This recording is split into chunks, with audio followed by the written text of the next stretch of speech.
Okay, welcome back, you guys. This is day 3 for us here in California of the World Cup 3 finals. So it's finals day.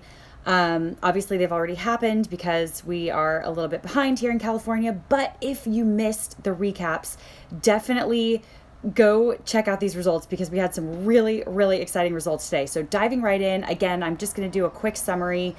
First and foremost, we have the light men's single.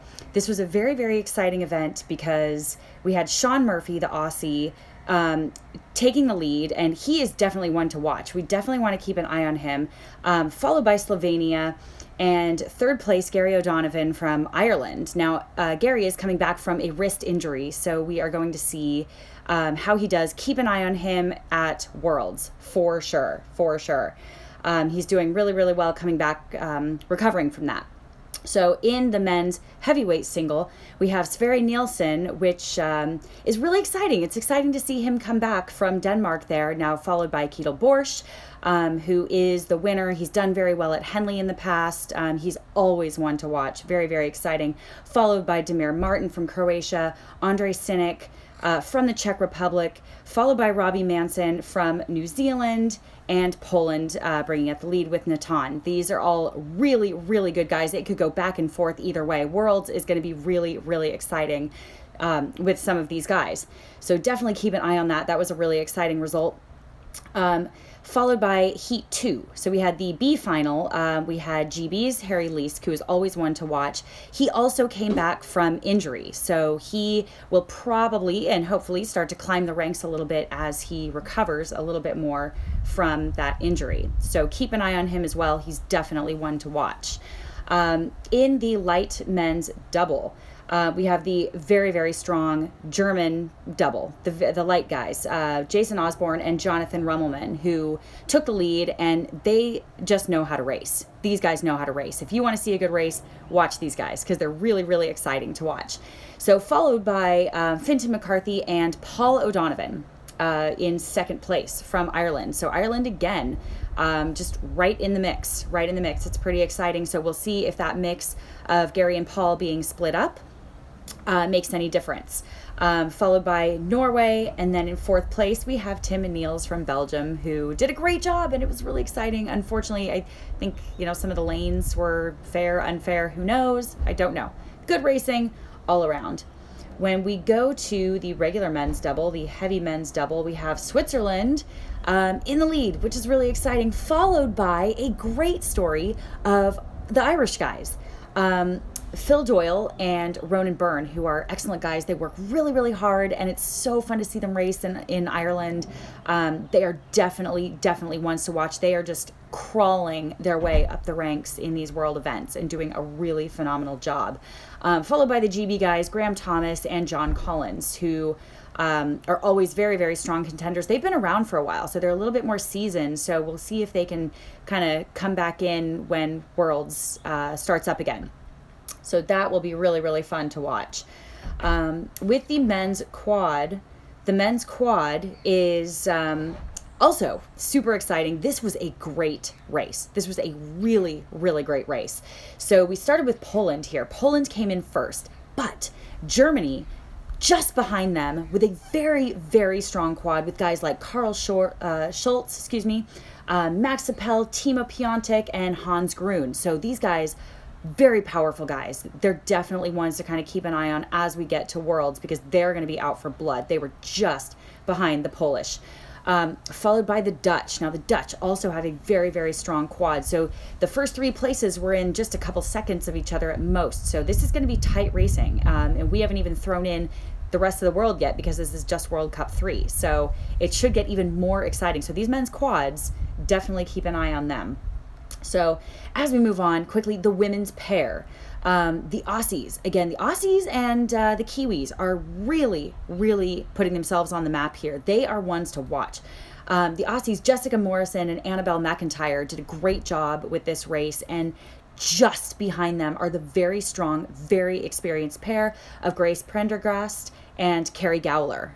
They are always one to watch. They're phenomenal, phenomenal racers. So definitely keep an eye on them. Followed by GB, followed by Romania, followed by Spain, followed by Ireland. So again, Ireland squeaking into those top finals. They're really making a name for themselves there. So they are definitely ones to watch. In the men's pair, this is always an exciting event because it's so, these guys are so powerful, and watching them row the pair is just, it's so exciting. Aussies, again, take the lead. So we have Spencer Turin and Alex Hill, who are really, really strong guys. Alex Hill, I know, has really put himself on the map in the last few years, doing a really great job. Followed by the Czech Republic, Jakob Podrazil and Lukas Helsik. Very exciting to watch. New Zealand, also up and coming. A few guys that actually came from the Kiwi 8. Mike Brake used to be the 6th seat in the Kiwi 8, is now rowing the pair, doing a very good job for themselves. Tom Murray and Michael Brake. So those Kiwis, definitely keep an eye on because, again, they're squeaking into those finals. They're coming for them at Worlds. Followed by the GB pair. Always one to watch, Harry Glenister and George Rossiter. And these guys, I know because I've trained with them, are the hardest working guys I've ever seen, and they have been at this for years and years and years and years, and they are sort of the dark horses in this race to watch.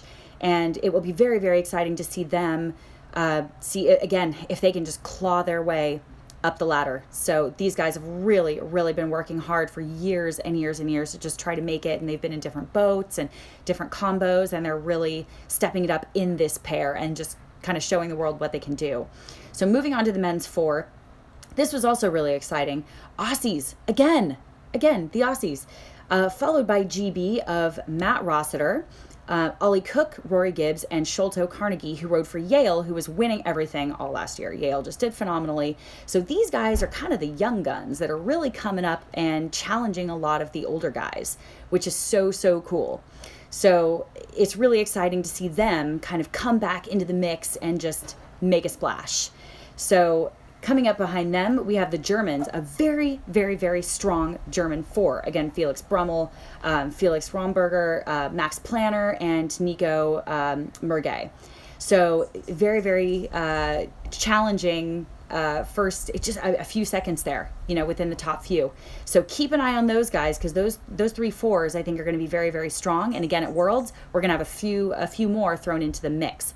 Now in the B final, we had the Dutch. So we had the Dutch kind of squeaking into that top first, and I think it was 4th in the B final. So again, those Dutch guys kind of mixing up their 4s and 8s. Keep an eye on them because they are definitely out for blood when it comes to Worlds. They are gunning for it.